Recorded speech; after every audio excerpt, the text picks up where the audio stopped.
1869 के रोज गुजरात के पोरबंदर में करमचंद उत्तमचंद गांधी के यहाँ पुत्र का जन्म हुआ।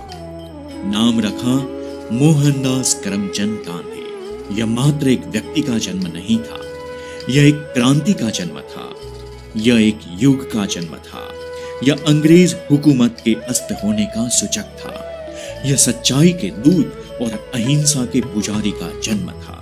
लंदन से बैरिस्टर की डिग्री हासिल करने के बाद 1893 में गांधी जी की दक्षिण अफ्रीका यात्रा शुरू हुई।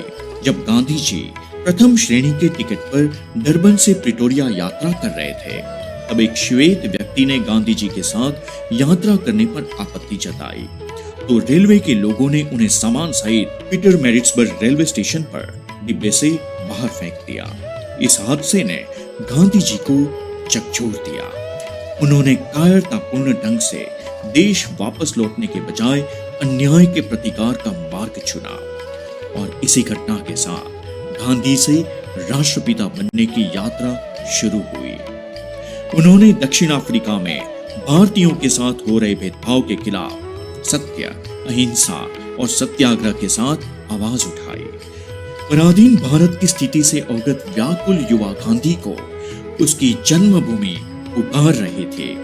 हिंदुस्तान को बेड़ियों और जंजीरों से मुक्ति दिलाने के संकल्प के साथ 1915 की एक सुबह गांधी जी अपने देश लौट आए।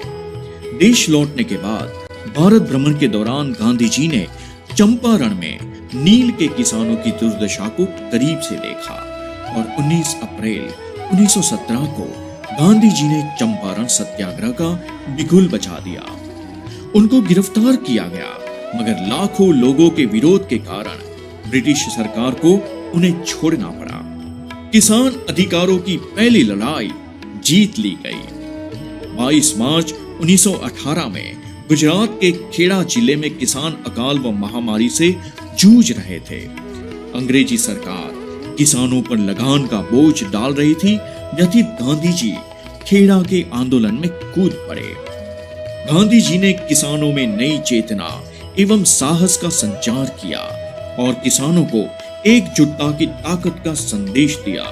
मगर जलियांवाला बाग नरसंहार से गांधी जी को गहरा आघात लगा और 1 अगस्त 1920 में ब्रिटिश सरकार के विरुद्ध असहयोग आंदोलन की शुरुआत करके अहिंसा की ताकत का संदेश दिया। स्वराज आवश्यक है मगर अहिंसा के साथ, स्वतंत्रता चाहिए मगर सत्य के साथ। यही गांधी जी के जीवन का मूल मंत्र था और गांधी जी ने कांग्रेस के साथ जुड़कर इसी मंत्र को आगे बढ़ाया। भारत की कौमी एकता के साथ खिलवाड़ गांधी जी को मंजूर नहीं था। 18 सितंबर 1924 में गांधी जी ने हिंदू मुस्लिम एकता के लिए 21 दिन का उपवास रखकर भाईचारे की ताकत का संदेश दिया। समय के साथ गांधी जी ने स्वदेश की अवधारणा पर बल देना जरूरी समझा और 12 मार्च 1930 में गांधी जी ने दांडी मार्च के साथ सविनय अवज्ञा आंदोलन शुरू कर दिया। गांधी जी ने अपने हाथों से नमक बनाकर अंग्रेजी हुकूमत को खुली चुनौती दे डाली। दांडी यात्रा के दौरान गांधी जी को मिले अपार जन समर्थन ने अंग्रेजी हुकूमत की नींद उड़ा दी और 5 मई की रात को चुपके से गांधी जी को बंदी बनाकर यरवदा जेल भेज दिया गया।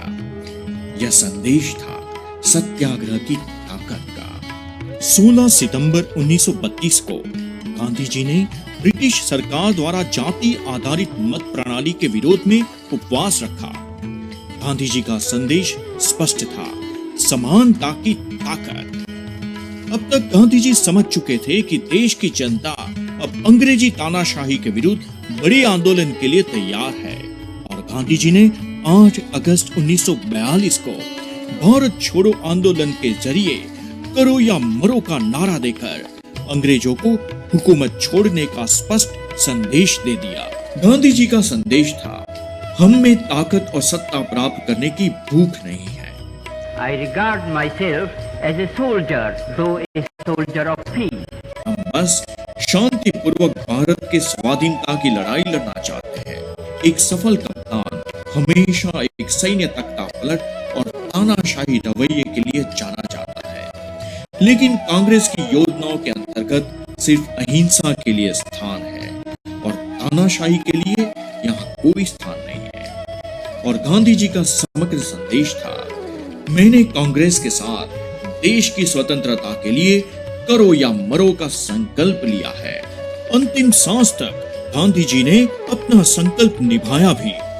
गांधी जी आज भी जिंदा है, हर एक के भीतर। जरूरत है उसको बाहर निकालकर अन्याय के खिलाफ लड़ने की। गांधी जी को निराश मत होने दो।